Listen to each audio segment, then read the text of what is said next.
Hey, what's up everyone? Morey Croson here, and today we'll be talking about if your foot should be straight ahead when you're sprinting. I watched a video the other day that talked about how your foot should be straight ahead when you're sprinting, and I thought I've seen a lot of different variations of that, and so I wanted to give you guys a little bit more information about exactly if your foot should be facing straight ahead or off to the side, or where's a good angle for you to be in. As always, if you like the information, go ahead and click the thumbs up down below. Subscribe to the channel if you haven't already, and if you have any questions or comments or anything like that, go ahead and leave those down below. We'll hop in the video right now.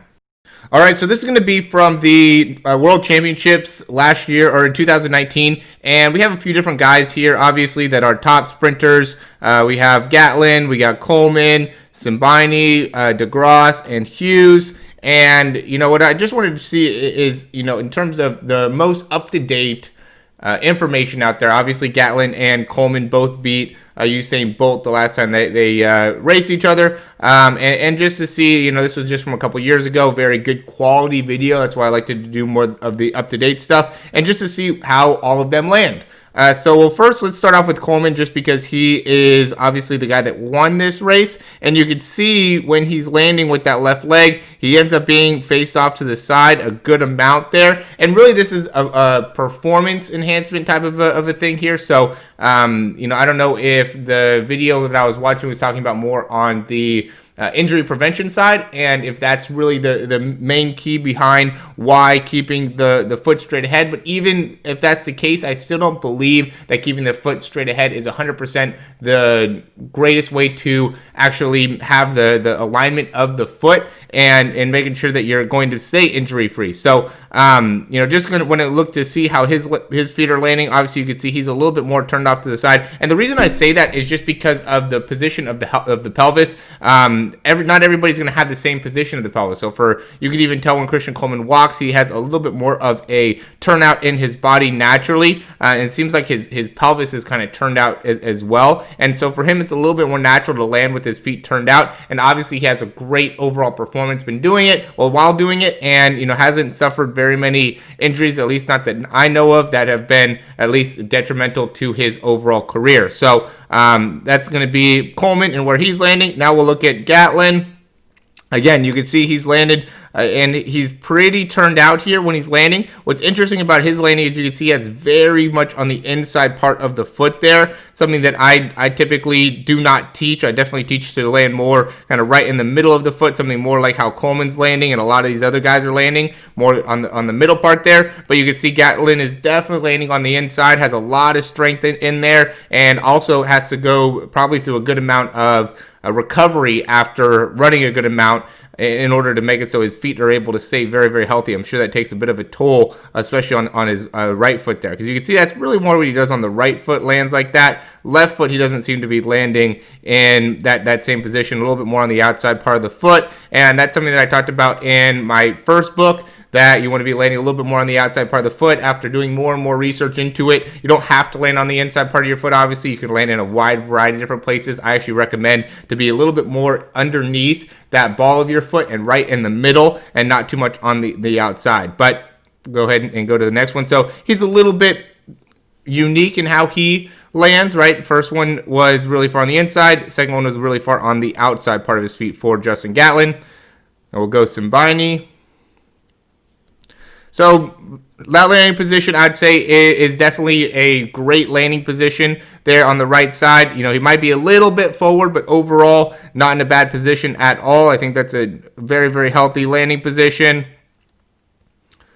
A little bit more turned out to the side. I would also say this would be like the recommended position, in my opinion, would be slightly turned off to the side. You know, not as much turned off, like is not a bad spot. Another thing that I commonly see is people talking about how if we were going to draw a line from there, and maybe I should just use a straight line. I'm going to try to make this as straight as I can. Talking about how the head should be straight with that, right? So again, doesn't have to be. Not to say that it can't be, but just looking at all these guys when they're landing, we'll go with Gatlin 2. That one's a little bit, hold on. He's a little bit more right in that position. I think that one's kind of trying the best I can here to be as straight as I possibly can. And then let's go with DeGrasse. It's pretty close there with his feet. All right, so again, just another thing to be able to give you more information on in terms of what I think a lot of you guys are seeing out there, right? There's a lot of different people that have a lot of different opinions. That's where a lot of these top sprinters are at in terms of, the position of their foot when they're landing. I love where DeGrasse is at. I think he's biomechanically very, very sound. He's not perfectly straight ahead, right? But he's 5-10 degrees off, which I think is really more of like that optimal position with your body when you're landing. And I think he's landing in a great position with his feet as well. So I really, really recommend being able to watch DeGrasse and how he's able to sprint. And I really recommend, landing more in that position. I think his again, biomechanics are very, very clean.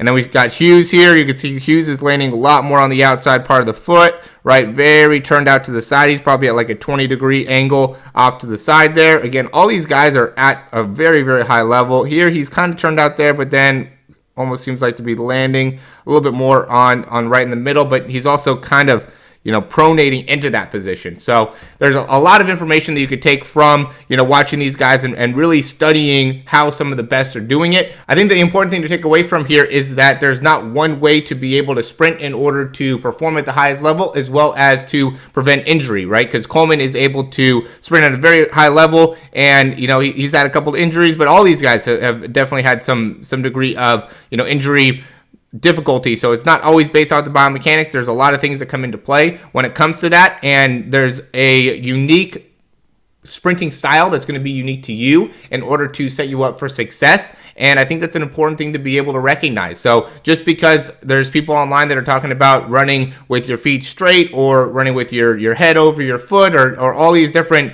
terminologies or ideologies for how to sprint in order to run fast, don't take it all for 100% for what it is, right? You want to be able to be a student, not a follower, right? I think that's a great quote. So what a student is somebody that learns from a wide variety of different people and is able to take all that information in and then apply what they think makes the most sense to them, while a follower just listens to one person, what they say, they're following, right? So be able to decipher who is really telling you the right information and where is that information coming from in regards to the end goal, right? Or is somebody trying to teach you something or tell you something just so then you will follow what they're saying and subscribe to their program and do their workouts and do it? Or are they saying it just because they're generally trying to help you in improving your performance or staying healthy? So I hope this helps, guys. If you guys have any questions, we'd be happy to answer them for you.